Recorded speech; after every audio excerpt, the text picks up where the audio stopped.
నమస్తే, welcome to Leo news. Supreme court ఆదేశాలతో దేశంలో ఎలక్టోరల్ బ్యాండ్ల విషయం చర్చనీయాంశమైంది. ఎన్నికల బ్యాండ్లను నిషేధించడమే కాకుండా దీనికి సంబంధించిన పూర్తి వివరాలను కూడా బహిర్గతం చేయాలని ఎస్బీఐని ఆదేశించింది. అయితే ఎస్బీఐ ఇచ్చిన సమాచారంతో సుప్రీంకోర్టు ఏకీభవించకుండా పూర్తి వివరాలను సమర్పించాలని కోరింది. మరి ఎస్బీఐ ఎలాంటి సమాచారం ఇచ్చింది? ఎలక్టోరల్ బాండ్ల గురించి మరిన్ని వివరాలను తెలుసుకునే ప్రయత్నం చేద్దాం. మనతో ఉన్నారు senior political analyst Madhusudan Reddy గారు. నమస్కారం అండి మధుసూదన్ రెడ్డి గారు. సో ఎలక్షన్స్ వస్తున్నాయి అంటే ఎలక్టోరల్ బాండ్ల విషయం ఎప్పుడూ చర్చకు వస్తూనే ఉంటుంది. అయితే ఈసారి సుప్రీంకోర్టు చాలా స్ట్రిక్ట్గా ఉన్నట్టు తెలుస్తోంది. ఎస్బీఐ ఇచ్చిన సమాచారం ఏదైతే ఉందో దాంతో సుప్రీంకోర్టు ఏకీభవించట్లేదు అని తెలుస్తోంది. సో మరి ఎస్బీఐ ఎందుకు పూర్తి వివరాలను బహిర్గతం చేయడంలో విఫలమవుతుందంటే ఏం చెప్తారు? ఎస్బీఐ విఫలం కాలేదమ్మా. కొన్ని రాజకీయ శక్తులు ఏంటంటే అడ్డపడ్డాయి. మీరు చెప్పాకండి అని చెప్పి వాళ్ళు గమ్ముగా ఉన్నారు. డివై చంద్రచూడ్ గారు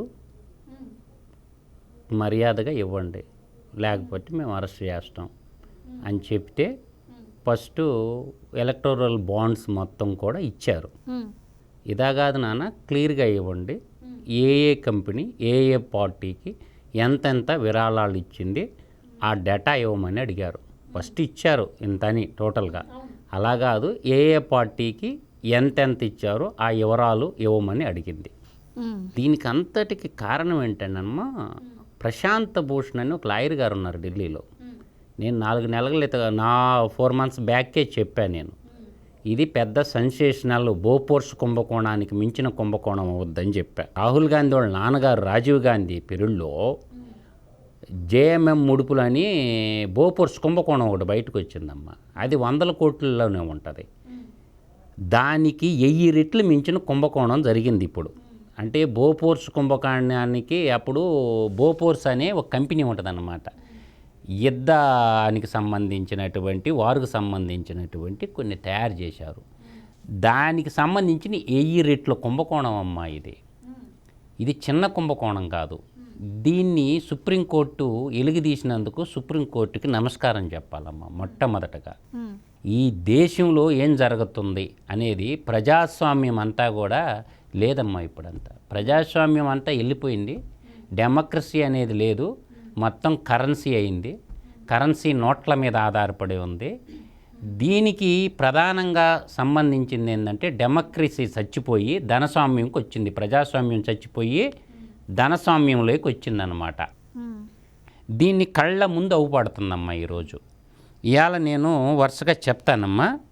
భారతీయ జనతా పార్టీ, ఈ దేశాన్ని పరిపాలిస్తున్నటువంటి భారతీయ జనతా పార్టీకి 2017 నుంచి ఇప్పటి వరకు 6,987,40,08,000 రూపాయలు వచ్చినాయి. అది నా సొంత కవిత్వం కాదు. ఈ డబ్బులతోటే భారతదేశంలో ఎన్ని ప్రాజెక్టులు నిర్మించవచ్చో ఒకసారి ఆలోచించుకోండి. 6,987,40,08,000 రూపాయలు. ఎప్పటి నుంచి? 2017 నుంచి 2024 వరకు వచ్చినటువంటి అమౌంట్. దాని తర్వాత పేజ్లో తృణమూల్ కాంగ్రెస్, వెస్ట్ బెంగాల్, ఒక రాష్ట్రాన్ని పరిపాలించేటటువంటి పార్టీ దీదీ అంటారామని, ఆమెకు వచ్చిన డబ్బులు 13,94,96,26,000 రూపాయలు ఆమె ఒక్క పార్టీకి వచ్చినాయి ఎలక్టోరల్ బాండ్ల రూపంలో. ఎంత? 13,96,94,26,000. దాని తర్వాత థర్డ్ పొజిషన్లోకి వచ్చి ఈ దేశాన్ని పరిపాలించినటువంటి కాంగ్రెస్ పార్టీకి, దాదాపుగా భారతదేశంలో అత్యధిక సంవత్సరాలు పరిపాలించినటువంటి కాంగ్రెస్ పార్టీకి వచ్చినటువంటి డబ్బు 2017 నుంచి 2024 మధ్యకాలంలో 13,34,36,50,000 రూపాయలు వచ్చినాయి. ఇది కాంగ్రెస్ పార్టీకి. ఆ తర్వాత ఈ విధంగా చూసుకుంటే 4వ ప్లేస్కి వచ్చేసరికి తెలంగాణ ఉద్యమం ఫలితంగా తెలంగాణ రాష్ట్ర సమితి ఇప్పుడు ప్రస్తుతం బీఆర్ఎస్ పార్టీగా మారిందమ్మా. భారతీయ రాష్ట్ర కేసీఆర్ పార్టీకి, కల్వకుంట్ల కేసీఆర్ పార్టీకి 13,00 22,20,99,000 రూపాయలు వచ్చినాయమ్మ. ఏది మొన్న పుట్టిన పార్టీకి. నేను చెప్పే లెక్క ఎప్పటి నుంచి 2017 నుంచి 2024 మధ్యలో వచ్చినటువంటి డబ్బులమ్మ. దాని తర్వాత పార్టీ చెప్తుండా బీజేడీ అంటే ఒడిశాకు సంబంధించిన బీజు జనతాదళ పార్టీకి 944,50,00,000 రూపాయలు బీజేడీ పార్టీకి వచ్చింది. దాని తర్వాత ఏంటంటే డిఎంకే పార్టీకి వచ్చింది 656,50,00,000 రూపాయలు. ఇప్పుడు స్టాలిన్ నేతృత్వంలో ఉన్నంట డిఎంకే పార్టీ వసూలు చేసింది.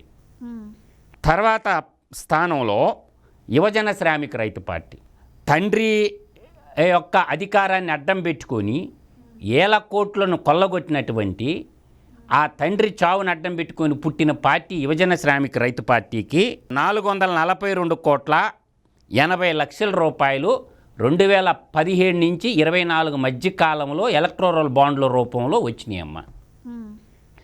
దాదాపు ఎన్టీ రామారావు స్థాపించిన 1983లో స్థాపించిన తెలుగుదేశం పార్టీకి 181,35,00,000 రూపాయలు వచ్చినాయి 2017 నుంచి 2024 వరకు. అంటే నేను చెప్పినటువంటి ఈ పార్టీల సంఖ్య 1, 2, 3, 4, 5, 6, 7, 8 పార్టీలకే కేవలం ఈ 8 పార్టీలకే 13,266,6,89,000.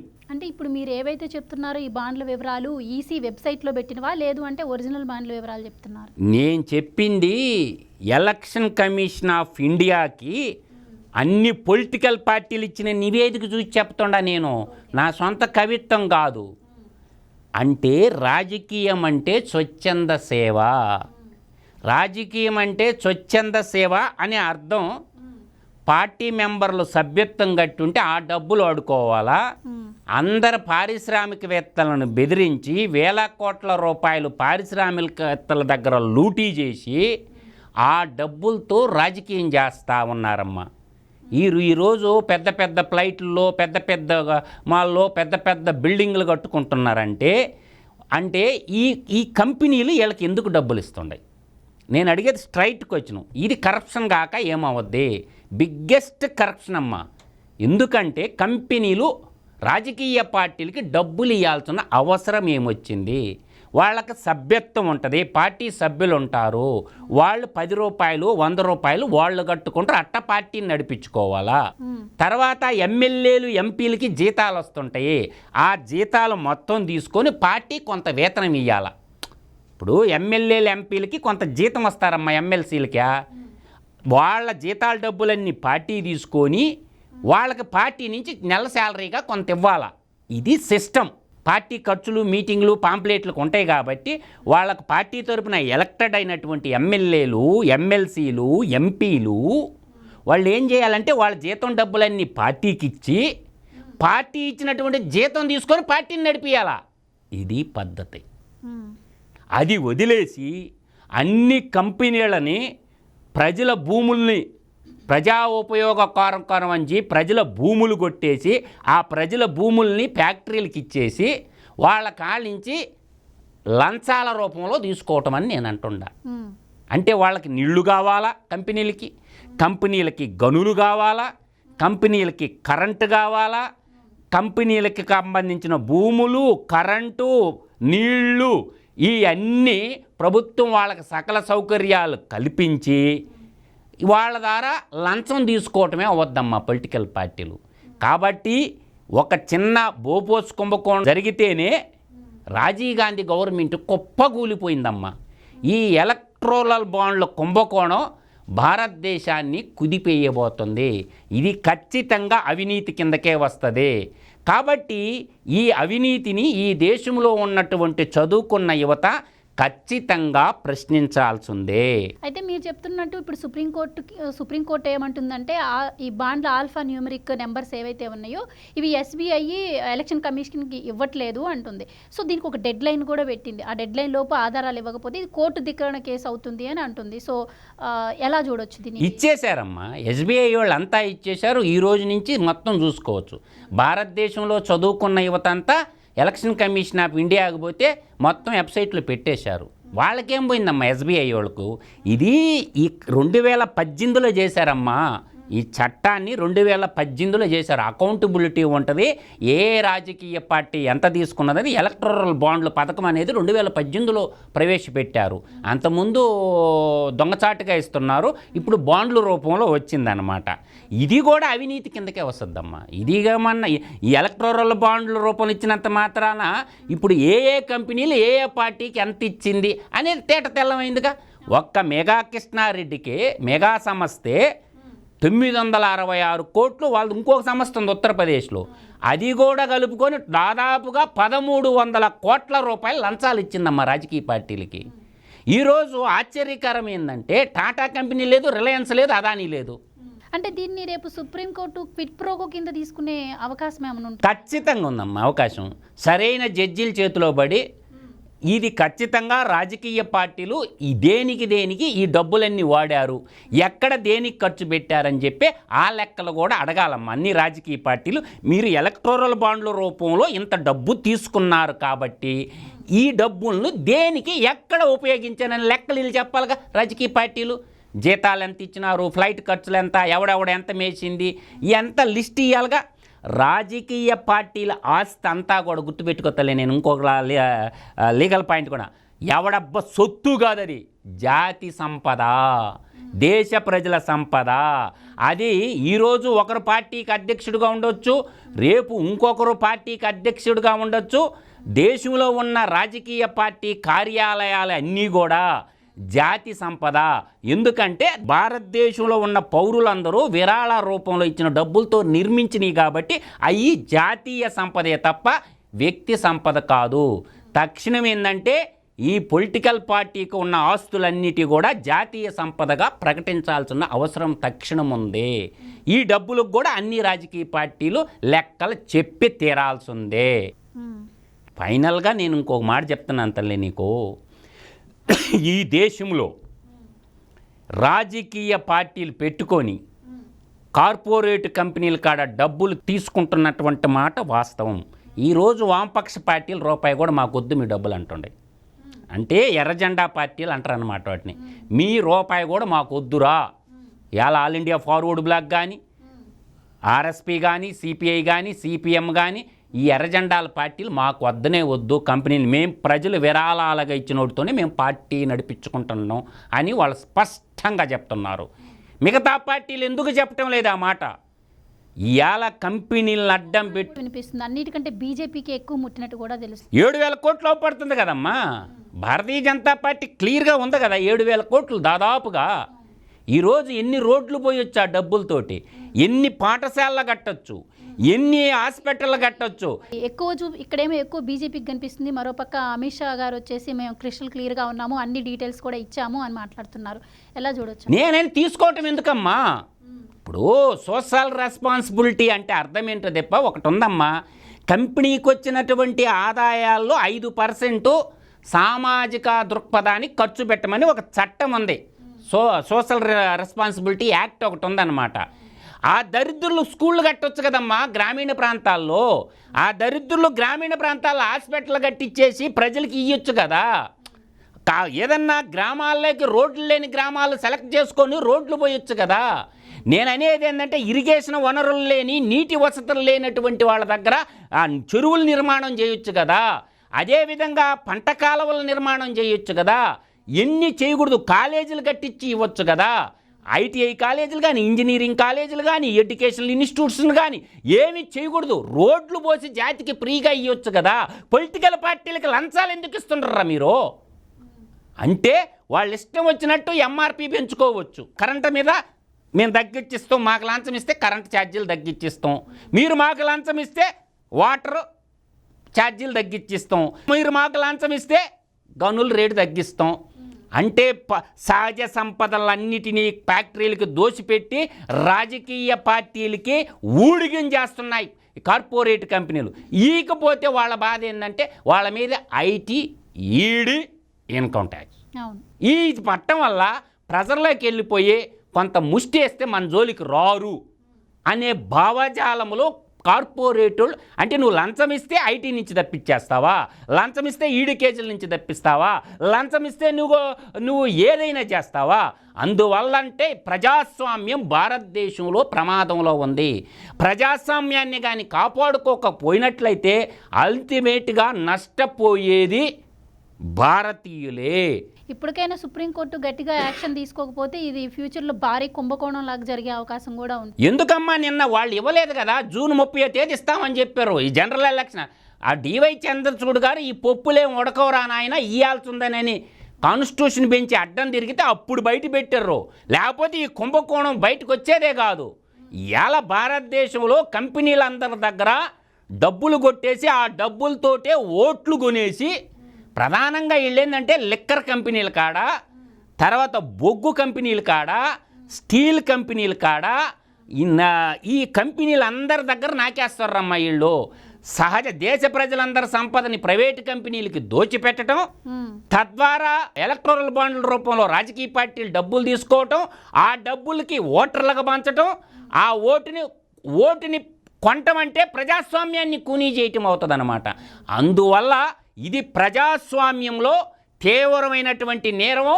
దీన్ని ప్రతి ఒక్క పౌరుడు ఖండించాల్సిందే.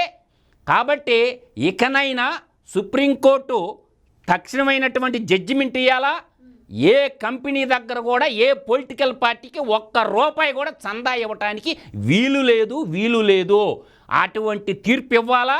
వాళ్ళ సభ్యత్వంతో వాళ్ళ సందాలతోటే ఎమ్మెల్యేలు, ఎంపీలు, వాళ్ళ ఎమ్మెల్సీలు ఉంటారమ్మా, వాళ్ళకి జీతాలు ఇస్తారు. ఆ జీతాల డబ్బులన్నీ కమ్యూనిస్టు వాళ్ళు అట్లాగే తీసుకుంటారు. వాళ్ళు నెలకు 30,000 20,000 ఇస్తారు వాడికి, అంతే దావ ఖర్చులకి. రాజకీయం అంటే స్వచ్ఛంద సేవ అంతే తప్ప రాజకీయం అంటే పబ్లిక్ సర్వెంట్స్ అనమాట. వీళ్ళంతా స్వచ్ఛందంగా సేవ చేయాల్సింది పోయి దోపిడీ దొంగల్లాగా తయారైపోయారు రాజకీయ నాయకులు. ఇది ప్రజాస్వామ్యానికి మంచిది కాదు. తక్షణం ఏంటంటే ఈ ఎలక్టోరల్ బాండ్స్ అనేవి ఆపేయాలా. ఆపేసి తక్షణము జాతికి క్షమాపణ చెప్పి రాజకీయ పార్టీలందరూ కూడా డెమోక్రసీని కాపాడమని చెప్తున్నాను. ఇది ఒక విధంగా అయితే ప్రజాస్వామ్యాన్ని కూనీ చేస్తున్నారు రాజకీయ పార్టీలు. మేల్కోండి యువత, మేల్కొని ప్రజాస్వామ్యాన్ని మనం పరిరక్షించుకోకపోతే ఈ దేశంలో ఎవడు చిక్కింది వాడు దోచుకొని పోతా ఉంటారు. ఈ అక్రమార్జన పరులందరూ కూడా ప్రజల సంపదను దోపిడీ చేసినటువంటి లఫూట్గాళ్ళు. ఫైనల్గా నేను చెప్పగలిగేది ఒకటే, ప్రజాస్వామ్యం పరిడి వెళ్ళాలంటే చదువుకున్న యువత ఒక్కసారి దేశం వైపు చూసి చాలా క్లిష్ట పరిస్థితిలో ఉంది. కాబట్టి భారతదేశము తక్షణము ఈ ఎలక్టోరల్ బాండ్ల కుంభకోణంలో ఎవరెవరైతే బాధితులయ్యారో వీళ్ళందరి మీద సివిల్ క్రిమినల్ కేసులు పెట్టి వీళ్ళను కూడా శిక్షించాల్సినటువంటి బాధ్యత మన భారతదేశ అత్యున్నతమైన న్యాయస్థానమైనటువంటి సుప్రీంకోర్టుకు కూడా ఉందని మాత్రం నేను చెప్పగలను. తక్షణం దీని మీద స్పెషల్ ఎంక్వైరీ చేయించి సుప్రీంకోర్టు అన్ని రాజకీయ పార్టీలు ఈ డబ్బులు దేనికి వాడారు, ఎక్కడెక్కడ దేనికి ఎంత ఖర్చు పెట్టారు, ఆ లెక్కాపత్రం కానీ సమర్పించపోయినటువంటి రాజకీయ పార్టీల యొక్క గుర్తింపును కూడా రద్దు చేసేయాలని చెప్పి మాత్రం నేను చెప్పగలను. ఎవరైతే లెక్కలు ఆడిట్ రిపోర్ట్లు సక్రమంగా ఇవ్వలేదో ఆయా రాజకీయ పార్టీల యొక్క రిజిస్ట్రేషను గుర్తింపు మొత్తం రద్దు చేసి ఆ పార్టీ అధ్యక్షుల్ని అండమాన్ నికోబార్ జైలుకి శాశ్వతమైన శిక్ష వేయాల్సిందని నేను ప్రగాఢంగా కోరుకుంటున్నాను. తప్పుడు లెక్కలు చూపించిన ప్రతి పార్టీ వాళ్ళ రిజిస్ట్రేషను, ఎన్నికల సింబలు రద్దు చేయాలా. ఆ పార్టీని తప్పుడు లెక్కలు చూపించినటువంటి తప్పుడు రాజకీయ పార్టీల్ని శాశ్వతంగా జైల్లో ఊసలు లెక్కెట్టేటట్టు ఆ పార్టీ సభ్యుల్ని చేయాలని మాత్రం నేను చెప్పగలను. సుప్రీంకోర్టు ఈ విషయంలో అద్భుతమైన తీర్పు వస్తుందని మాత్రం ఆశిస్తున్నాను. చంద్రచూడ్ గారు నేత ఉన్నారు కాబట్టి ఇది మనకు బయటకు వచ్చింది. ఆయన కానీ లేకపోతే ఇది కూడా బయటకు వచ్చే పనే లేదు. రాజకీయ పార్టీలకు ఊడిగం చేస్తా, వాళ్ళు ఏది చేస్తే అది అన్నట్టు అంతా నా ఇష్టం అన్నట్టు ఉంటుంది. కాబట్టి ఫైనల్గా సుప్రీంకోర్టుకి మనం అందరం సెల్యూట్ చెప్తున్నా నేను.